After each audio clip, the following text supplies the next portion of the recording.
tansurunna qala aqrartum wa aqadtum ala dhalikum isri qalu aqrarna qala fashhadu wa ana ma'akum minas syahidin. Apa kata Allah dalam ayat ini? Pak, Bu, masih tahan? Apa kata Allah? Ingatlah ketika Allah Subhanahu wa ta'ala mengambil sumpah, mengambil perjanjian dari para nabi dan rasul yang terdahulu. Kata Allah apa? Sungguh apa saja yang kuberikan kepada kamu wahai para nabi berupa kitab dan hikmah, tsumma ja'akum rasulun, kemudian nanti datang kepada kamu seorang rasul. Siapa yang dimaksud? Siapa yang dimaksud? Jadi boleh. Nabi Muhammad. Nanti datang kepada kamu seorang rasul. Kalau dia datang, kata Allah apa? Musaddiqul lima ma'akum. Dia akan membenarkan apa-apa yang ada pada kamu. Apa yang ada pada mereka? Taurat, Zabur, Injil. Kalau Muhammad nanti datang, akan membenarkan itu, kata Allah.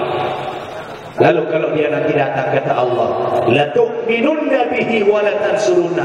Kamu pasti beriman kepadanya dan menolongnya. Lalu Allah bertanya, ini Nabi Muhammad belum lahir. Allah tanya, qala a'aqrartum wa aqadtum ala dhalikum isri. Wahai para nabi, wahai para rasul, mau tidak kamu menerima perjanjian ini? Kalau Muhammad nanti datang sebagai nabi terakhir, kamu beriman dan menolong dia, mau tidak? Apa jawaban para nabi itu? Qalu aqrarna, iya, kami mengakui perjanjian ini ya Allah. Kata Allah apa? Qala fashhadu wa ana ma'akum minas syahidin. Kalau begitu, wahai para nabi, wahai para rasul, saksikan kamulah, saya akan menjadi saksi dan kamu kedatangan Nabi Muhammad itu, kata Allah Subhanahu wa ta'ala. Subhanallah, Bapak Ibu, Nabi Muhammad belum lahir. Entah berapa ribu tahun mendatang dia akan lahir. Tapi nabi-nabi rasul yang terdahulu sudah diambil sumpahnya sama Allah supaya mereka beriman dan menolong Nabi Muhammad. Hebat? Hebat tidak Bapak Ibu? Hebat tidak? Hebat luar biasa. Makanya semua nabi, semua rasul itu sangat hormat dengan beliau. Loh kita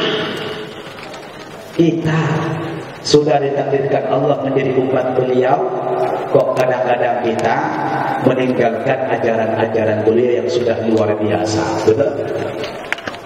Maka kebanggaan kita bukan cuma di mulut, bukan cuma di persaksian, bukan cuma di pengakuan, tapi kebanggaan kita sebagai umat Nabi Muhammad hendaknya diejawentakan dalam bentuk sikap dan perilaku kita yang islami, yang mencontoh keteladanan akhlak Rasulullah Sallallahu Alaihi Wasallam.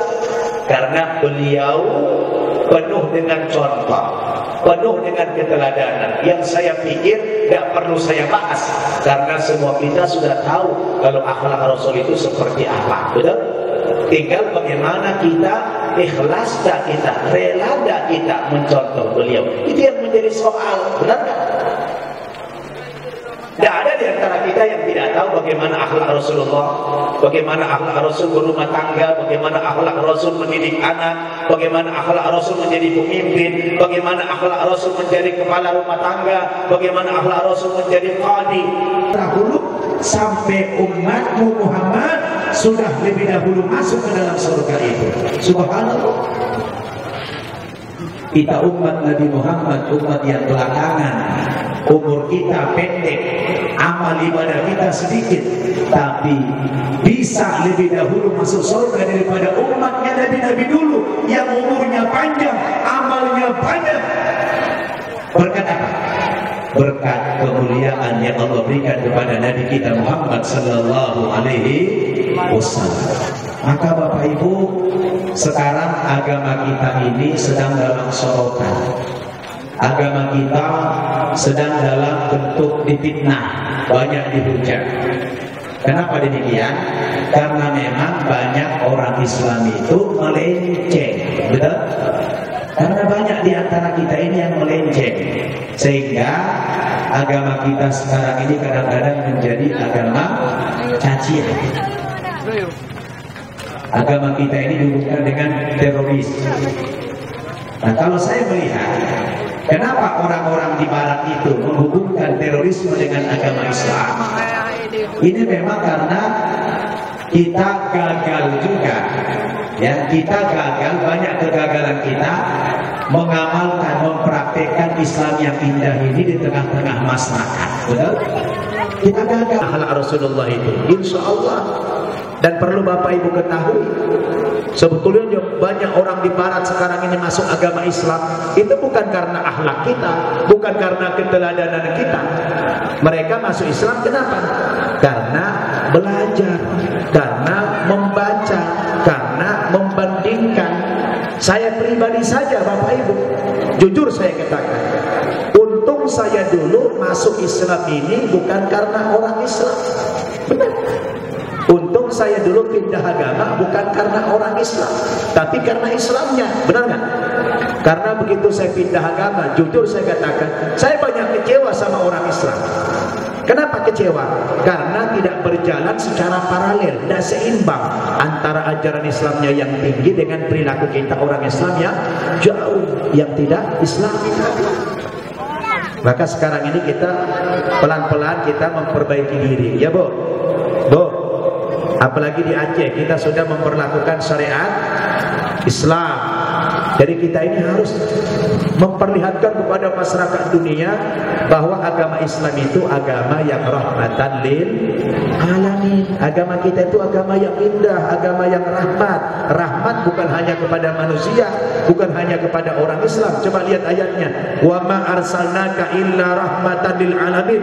Tidak ada ayat yang mengatakan wa ma arsalnaka illa rahmatan lil muslimin, illa rahmatan lil mu'minin, illa rahmatan lin nas. Tidak kami utus kau Muhammad kecuali rahmat kepada orang beriman. Tidak. Tidak kami utus kau Muhammad kecuali rahmat kepada orang Islam. Tidak. Tidak kami utus kau Muhammad kecuali rahmat kepada manusia. Tidak. Tapi lil alamin. Alamin itu siapa? Lil bahain. Kepada binatang dia menjadi rahmat.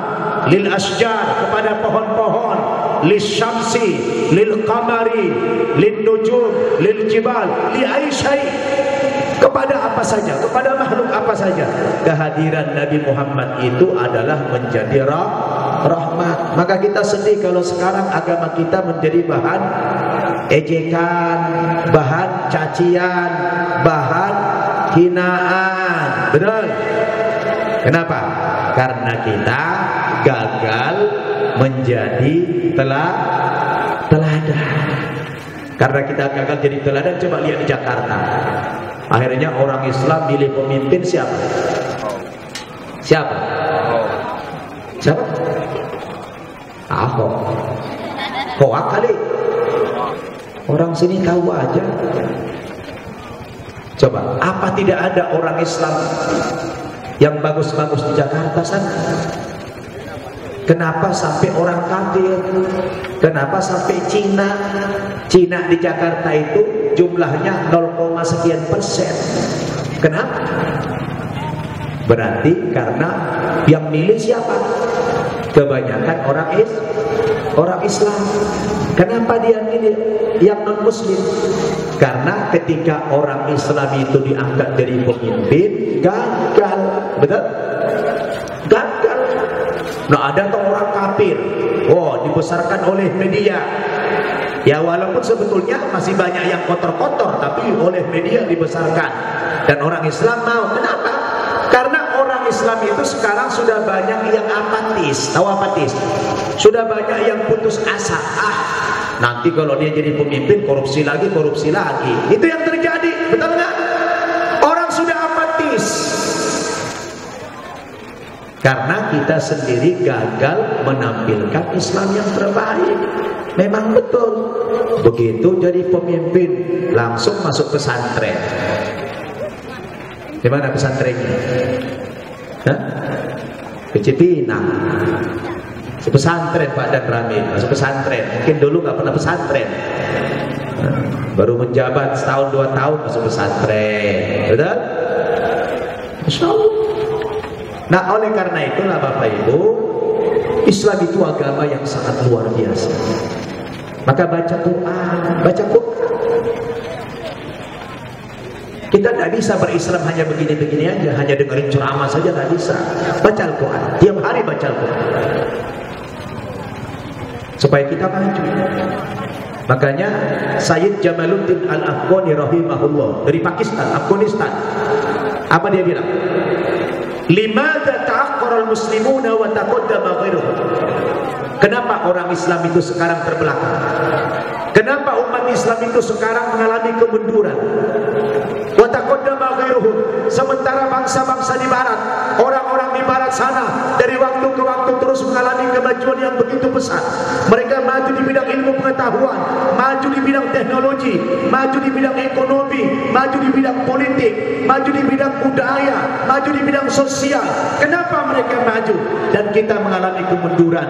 Padahal dalam sejarah kita umat Islam ini yang dulu pernah memimpin dunia 8 abad dari Spanyol, betul? Tapi kenapa sekarang orang Islam mengalami kemunduran, orang barat maju? Jawabannya, yang membuat orang Islam itu sekarang terbelakang adalah karena orang Islam itu meninggalkan Al-Qur'annya. Apa Pak? Anak muda apa? Kenapa orang Islam terbelakang sekarang? Meninggalkan Coba anak muda saya tanya, jujur nih, jujur. Kalian anak muda di sini, mana lebih banyak kalian baca Al-Quran atau baca SMS? Jujur. Ibu-ibu, jujur. Mana lebih banyak ibu-ibu baca Al-Quran daripada baca WhatsApp? Bapak-bapak, jujur. Mana lebih banyak bapak-bapak baca Al-Quran daripada baca Facebook? Kita lebih banyak membaca SMS, membaca WhatsApp daripada membaca Al-Quran. Bagaimana kita mau maju? Bukankah Al-Quran itu semuanya di situ ada?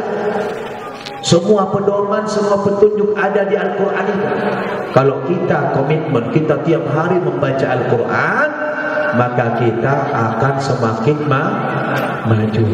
Kenapa maju? Karena Al-Quran tidak ada ayat yang menyuruh kita gembel, tidak ada menyuruh kita jadi orang miskin. Al-Quran memotivasi kita. Motivasi kita Al-Quran, suruh kita maju. Ya, apa kata Al-Quran? Wa bataghi fima ataqallahu darul akhirah wa la tansa nasibaka minad dunya. Umat Islam, cari kesenanganmu di akhirat nanti, tapi jangan kau lupakan nasibmu di dunia ini. Kamu harus cari dunia yang sebanyak-banyaknya. Fa'idha faraghta fansab, apabila kamu sudah selesai mengerjakan satu pekerjaan, bergegaslah mengerjakan pekerjaan yang lain. Jangan berleha-leha, jangan bersantai-santai. Kita dilarang oleh Al-Quran, betul? Betul lah, ibu-ibu? Tidak ada ayat yang nyuruh kita suruh tidur-tidur, suruh santai-santai, tidak ada. Maka kalau kita baca Al-Quran itu membuat kita apa? Semangat hidupnya bangkit. Makanya di sini harus hidup yang namanya lembaga-lembaga Al-Quran itu harus hidup. Pengkajian Al-Quran itu harus hidup Bapak Ibu. Tiap waktu, tiap hari kita baca Al-Quran supaya hidup kita ini semakin maju. Percaya? Percaya? Kalau ibu bapak rajin baca Al-Quran, hidupnya semangat, jiwanya tenang, pikirannya tenang, betul? Ada masalah dikit selesai. Kenapa? Selalu baca Al-Quran. Itu sumber kemajuan kita. Kalau percaya coba buktikan besok. Buktikan aja besok. Mulai besok Bapak Ibu buktikan tiap hari baca Al-Quran. Insya Allah problem kita selesai. Betul? Tapi kalau kita udah malas baca Al-Quran, kita begini terus. Jadi yang menyebabkan kita mundur itu adalah jauh dari tuntunan Al-Quran. Nah, kenapa orang Barat maju? Yang Kristen. Nah, terbalik. Orang-orang Barat itu maju karena mereka meninggalkan kitab sucinya, meninggalkan Injil. Sebab kalau mereka komitmen dengan Injil, mereka baca Injil itu terus-menerus, mereka nggak mungkin bisa maju. Kenapa? Karena konsep Injil itu tidak ada konsep kemajuan, tidak ada ilmu pengetahuan dalam Injil. Maka mereka tinggalkan Injilnya. Bukan cuma Injil yang mereka tinggalkan, bahkan agamanya sendiri pun mereka tinggalkan, agama Kristen itu. Mereka tinggalkan agama Kristen. Akhirnya sekarang orang di Barat banyak jadi apa? Agnostik, nggak punya Tuhan lagi. Maka mereka maju. Wah, mereka jadi sekuler. Tinggalkan ini agama. Agama tidak bisa bikin maju. Tinggalkan agama, jadi sekuler. Maju mereka. Tapi kita sebagai orang Islam, sebaliknya, kita akan mundur kalau meninggalkan Al-Quran, dan kita akan maju kalau kita baca Al-Quran. Betul? Kenapa? Karena di Al-Quran itu banyak ilmu pengetahuan, banyak pedoman yang bikin kita maju. Contoh, berapa banyak orang-orang Amerika atau orang Eropa yang masuk Islam setelah mereka meneliti Al-Quran. Contoh yang baru-baru ini, ada namanya Robert Gulen, Profesor Robert Gulen, itu masuk Islam. Itu dia seorang ahli genetika, dokter ahli genetika, masuk Islam. Gara-gara apa Bapak Ibu? Meneliti Al-Quran. Ketika di Amerika Islam ini dipojokkan, Islam ini dihujat, dikatakan Islam itu teroris, maka orang-orang Barat itu Pak Bu baca Quran.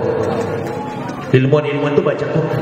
Apa iya memang Al-Quran itu nyuruh orang membunuh manusia lain, suruh perangi, melakukan tindakan terorisme? Apa iya? Mereka baca. Ternyata ketika diteliti itu Al-Quran Pak Bu, tidak ada ayat-ayat teroris dalam Al-Quran. Ada nggak? Nggak ada.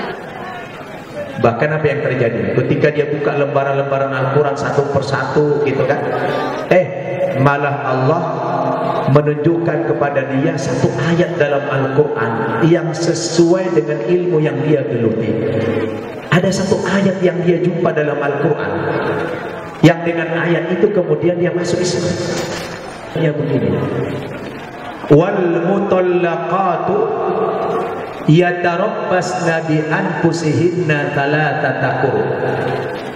Kata Allah dalam ayat itu, istri-istri atau wanita-wanita yang kamu ceraikan, jadi istri yang diceraikan oleh suami, hendaklah mereka menahan diri untuk tidak segera menikah dengan suami yang baru sampai menunggu thalathata quru, 3 kali bersuci atau 3 kali menstruasi atau 3 bulan.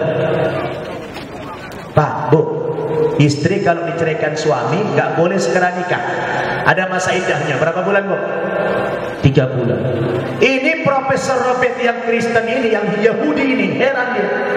Loh, kok ada dalam Al-Quran ayat yang kayak begini? Ini kan sama dengan ilmu pengetahuan yang saya geluti. Ini kan sama dengan ilmu genetika. Kenapa Al-Quran melarang orang Islam yang diceraikan, wanita diceraikan, kok tidak boleh segera menikah, harus nunggu 3 bulan? Kok ini sama dengan ilmu pengetahuan saya? Heran dia. Pak Bu, coba ada nggak ulama yang tahu, kiai yang tahu? Kalau ditanya, Pak Kiai, Pak Tengku, Pak Ustaz, kenapa dalam Al-Quran kalau suami menceraikan istrinya tidak boleh segera menikah, harus nunggu 3 bulan dulu? Kenapa Ustaz? Kenapa Tengku? Saya yakin Tengku pasti akan menjawab dengan pendekatan hukum semata. Apa dia bilang? Supaya ketahuan istri itu hamil apa tidak. Nunggu 3 bulan. Oh, kalau cuma itu urusannya, kenapa harus 3 bulan? 1 bulan setelah bercerai kan udah ketahuan kalau dia men berarti tidak ada hamil. Betul nggak? Hari bulan kedua akan ketahuan. Kenapa harus nunggu 3 bulan? Itu tidak ada ulama yang bisa menjawab pertanyaan itu. Kenapa Quran melarang istri kalau diceraikan suami segera menikah harus nunggu 3 bulan? Kenapa? Semuanya hanya bisa menjawab dengan pendekatan hukum. Ternyata dari sisi ilmu medis, ilmu genetika, apa kata Profesor Robert ini? Apa kata Robert? Diteliti sama dia. Ternyata memang ini bahasanya agak bahasa orang dewasa dikit. Kata dia apa dalam ilmu itu? Apabila suami menggauli istrinya, maka ketika suami menggauli istrinya, kata dia, maka suami itu pasti meninggalkan sidik, sebuah tanda di dalam rahim istri yang dihasilkan dari sperma suami. Ada sidik tanda. Itu nanti cikal bakal DNA. Pernah dengar istilah DNA? Kalau suami menggauli istri, dia bilang itu pasti meninggalkan sidik. Lalu kalau terjadi perceraian, maka hubungan suami istri itu putus kan? Lalu kata dia apa dalam ilmunya? Walaupun sudah bercerai, maka hubungan yang terakhir antara suami dan istri itu yang meninggalkan sidik yang dihasilkan dari sperma suami itu, dia bilang itu sidik, itu sperma yang ada dalam rahim istri itu baru bisa terhapus, baru bisa hilang dari rahim itu, kata dia, setelah berumur 3 bulan ke atas. Subhanallah.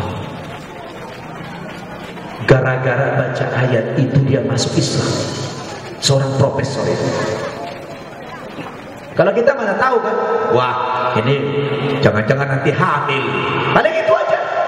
Secara ilmu pengetahuan kita tidak tahu. Oh rupanya sperma suami itu hanya bisa terhapus, kata dia, kalau sudah 90 hari ke atas. Baru bersih total itu rahim istri. Subhanallah, Al-Quran luar biasa memberikan ilmu pengetahuan kepada kita. Tapi yang meneliti ini siapa? Bukan orang Islam, tapi orang kafir, ya kan? Akhirnya dia masuk Islam. Coba kalau nggak percaya, coba nanti buka di YouTube. Buka di YouTube, Pak, Bu, sini bisa nggak buka YouTube sini? Coba nanti buka YouTube, tulis 2 lautan yang bertemu. Ada 2 lautan yang antara yang asin dengan yang tawar bertemu.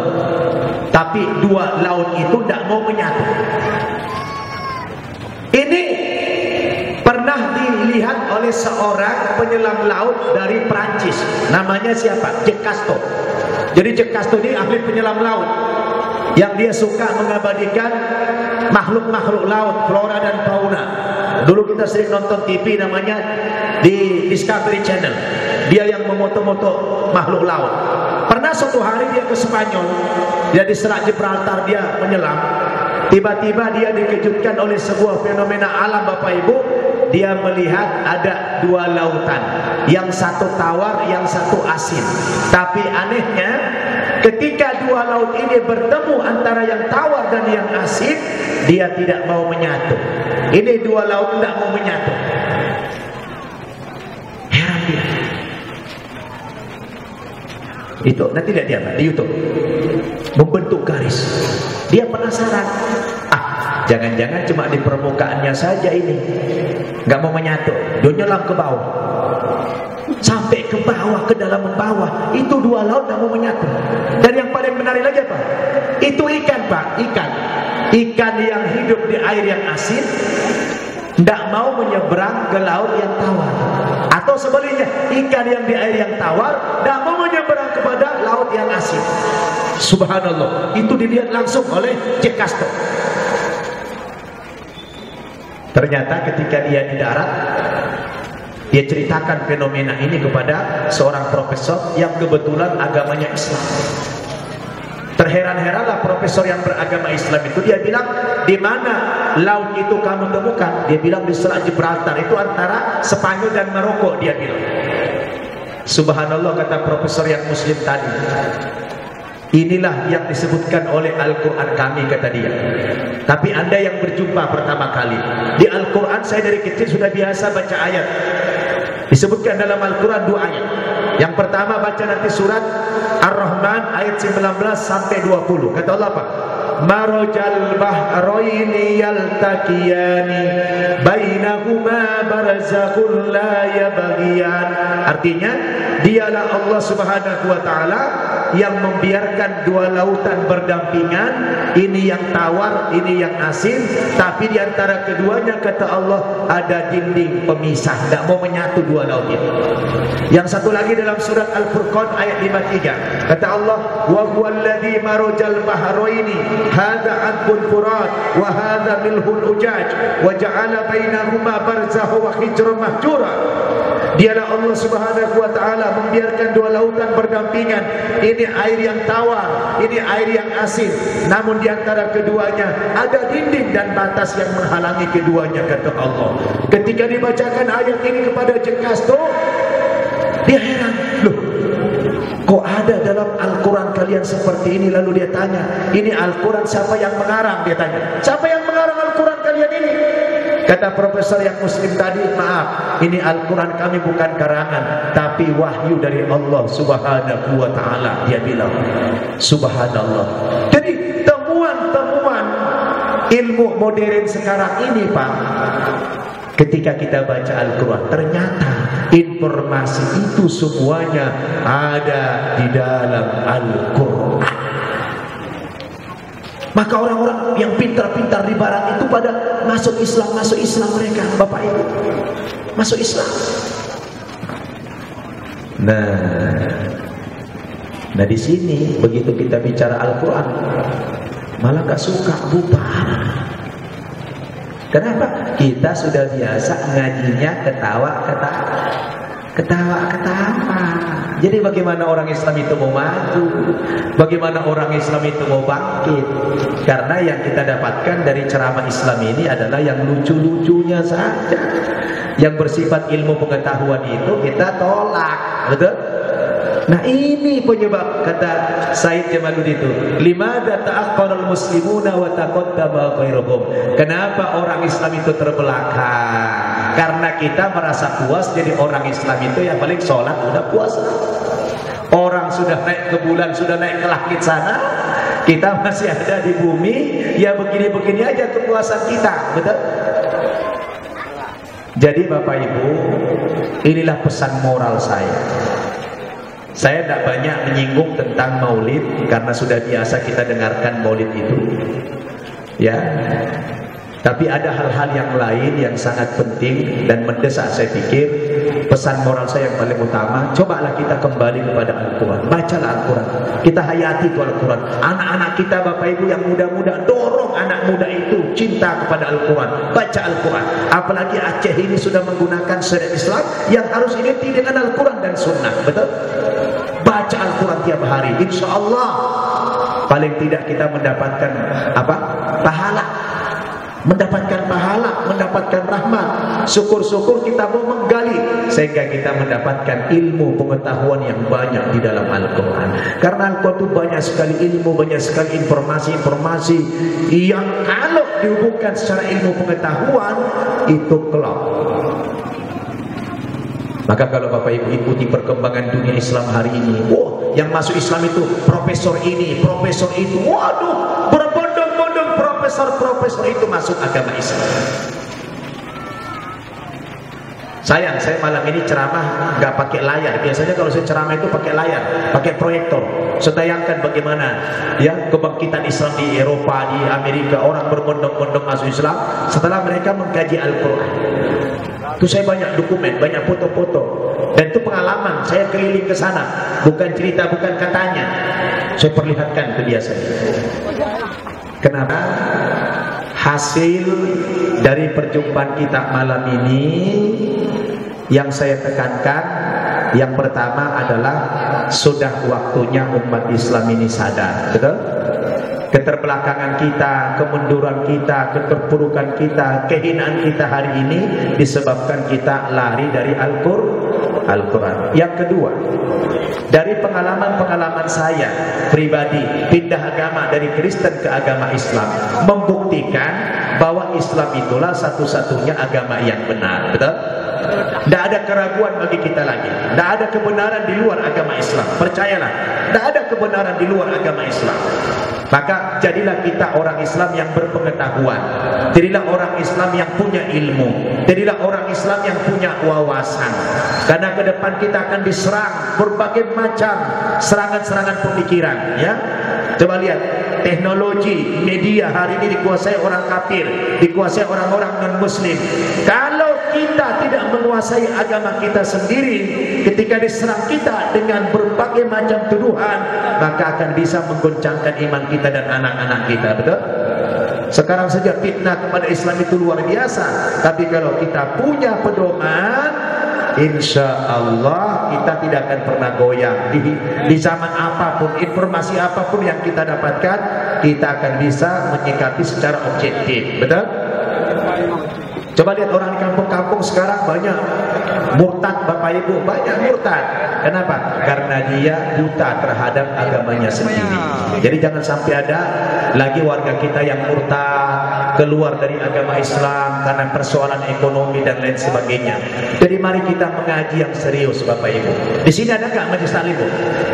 Ada majelis taklim? Iya, mari kita hidupkan, kita galakkan yang laki-laki, yang anak muda, kita mengaji. Insyaallah hanya dengan semangat kembali kepada Al-Quran, keterbelakangan kita nanti akan bisa kita kejar kembali. Keberkahan Allah bisa kita raih kembali, betul? Apa yang kita alami hari ini, bencana demi bencana, sebetulnya ini adalah karena ulah kita sendiri, betul? Karena kita jauh dari Allah, jauh dari tuntunannya, jauh dari sunnah Nabi, betul? Jadi mari Bapak Ibu, saya mengingatkan diri saya dan kita semua, dengan memperingati Maulid Nabi ini kita bangkit. Jadikan ini sebagai sarana kebangkitan kita. Dari mana kita memulai? Kita mulailah dari yang kecil-kecil tadi. Yang dari kecil apa? Kebiasaan-kebiasaan yang jelek itu kita tinggalkan. Kalau kita sudah bisa meninggalkan yang kecil-kecil, nanti yang besar akan bisa kita tinggalkan dengan sendirinya. Betul? Mulai dari yang kecil-kecil dulu. Baru kita mulai dari diri kita sendiri. Ibda binafsi. Mulai dari dirimu sendiri. Baru yang ketiga, mulai dari sekarang. Jangan nunggu lagi besok ya. Mulai dari sekarang. Yang anak muda yang tadi saya ingatkan, mulai besok jangan lagi merokok. Kebiasaan yang tidak baik tinggalkan, ya. Nanti kalian akan merasakan manfaatnya. Bagaimana menjadi umat yang berwibawa, menjadi umat yang terhormat, menjadi umat yang diangkat derajatnya. Apalagi kalau kita berangkat dari sebuah keyakinan, betul? Nah, mungkin ini saja Bapak Ibu ceramah yang dapat saya sampaikan. Mudah-mudahan ini bermanfaat. Dan maafkan saya ceramah ini agak sedikit serius, ya. Saya agak serius malam ini. Tidak mau ngajak Bapak Ibu ketawa-ketawa, karena memang persoalan kita ini sangat banyak sekali. Dan inti dari permasalahan kita adalah karena kita lari daripada Al-Quran. Maka mari kita menutup perjumpaan kita malam ini dengan berdoa kepada Allah Subhanahu wa taala. Mudah-mudahan pengajian kita ini dirahmati Allah, ya, dengan Al-Quran tentunya. Dan saya juga nanti mohon maaf kalau malam ini saya langsung kembali ke Banda Aceh, karena besok pagi saya akan kembali ke Jakarta. Insya Allah nanti lain waktu lagi bisa jumpa lagi Bapak Ibu, ya. Nah sekarang sebelum kita bubar, kita berdoa kepada Allah Subhanahu wa taala, kepada Tuhan yang muqallibal qulub, yang membolak-balikkan hati manusia. Kita mohon kepada Allah supaya hati kita ini ditetapkan oleh Allah dalam Islam. Amin. Supaya hati kita ini dicintakan kepada Al-Quran. Amin. Supaya hati kita ini dibersihkan dari berbagai kesyirikan. Amin. Supaya hati kita ini senantiasa mengingat Allah. Amin. Mari kita awali doa ini dengan bersama-sama membaca suratul Fatihah. Mudah-mudahan dengan perantaraan dengan media surah Al-Fatihah ini, doa-doa kita dijabah oleh Allah Subhanahu wa taala. Al-Fatihah. A'udzubillahi minasyaitonir rajim. Bismillahirrahmanirrahim. Alhamdulillahirabbil alamin. Arrahmanir rahim. Maliki yaumiddin. Iyyaka na'budu wa iyyaka nasta'in. Ihdinas siratal mustaqim. Siratal ladzina an'amta 'alaihim ghairil maghdubi 'alaihim waladdallin. Amin. Mari berdoa Bapak Ibu sejenak. Kita awali dengan istighfar. Astaghfirullahal azim. Astaghfirullahal azim. Astaghfirullahal azim. Alladzi la ilaha illa huwal hayyul qayyum wa atubu ilaih. A'udzu billahi. Aje. Betul ke baik?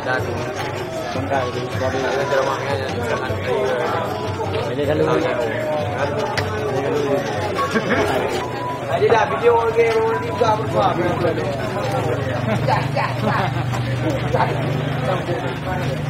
Nên dapat ya, bom dapat orang ni, bukan? Mahal dah reo.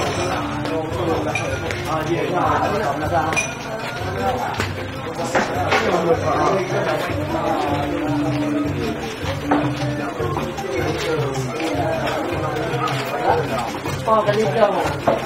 Kalito. Alah cuek lah. Tolong betul. Lagi dia mana ada video. Cukup belum dah kan? Ayo ada orang. Jom.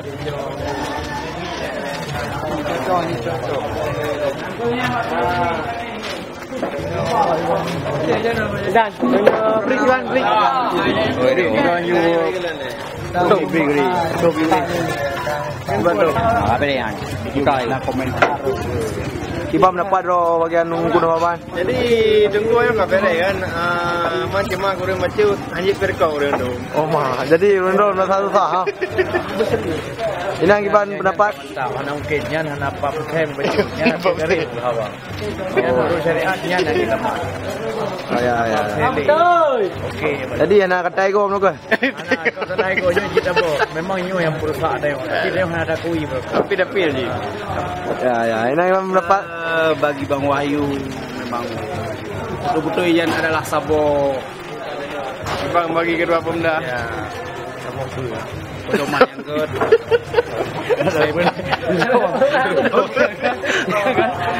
Ibam mendapat drone. Beres lah. Ya. Ibam mendapat penggunaan mantap. Yang merupakan sabo pemenang. Dapat dong Iban 6 tahun. Ini kemoga hotel maka. Oh mana bedo. Ini Iban. Dapat dong Iban. Hotel sedang bayar. Tinggal. Bela.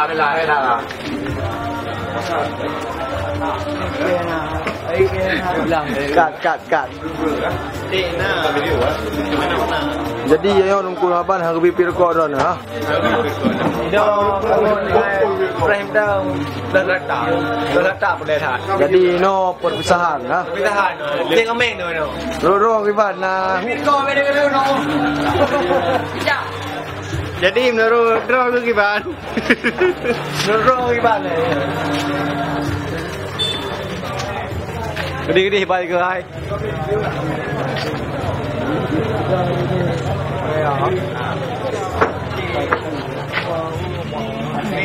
Balik ke Merano. Rồi có mò hết hả rồi. À, tổng vlog ô. Dah water sedang fire. Vlog. Vlog juga. Iban. Nam rasa